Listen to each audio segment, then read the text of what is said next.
বুশরা বিবির বিরুদ্ধে গ্রেপ্তারি পরোয়ানা জারি করেছে দেশটির আদালত।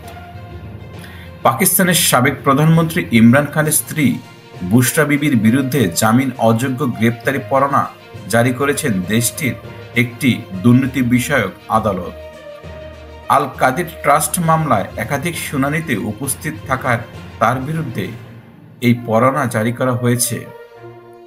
মামলাটি ১৯ কোটি পাউন্ডের মামলার হিসাবে পরিচিত। আজ শুক্রবার ট্রায়াল কোর্টের বিচারক নাসির জাভেদ রানা এই পরোয়ানা জারি করেন। তিনি বলেছেন, বুশরা বিবি আল কাদির ট্রাস্ট মামলায় অন্তত ৮টি শুনানিতে অ্যাবসেন্ট ছিলেন। বিচারক জাভেদ রানা বুশরা বিবিকে গ্রেপ্তারের একটি আদেশনামাও পুলিশের কাছে পাঠিয়েছে। তাদের ২৬শে নভেম্বর আদালতে উপস্থিত করতে নির্দেশ দিয়েছে। অন্যদিকে বুশরা বিবির জামিনের বিরোধিতা করে একটি কারণ দর্শানোর নোটিশ দিয়েছেন আদালত।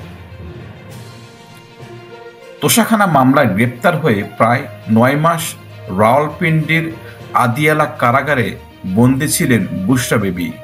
গত মাসে তিনি এই মামলা থেকে জামিন পান।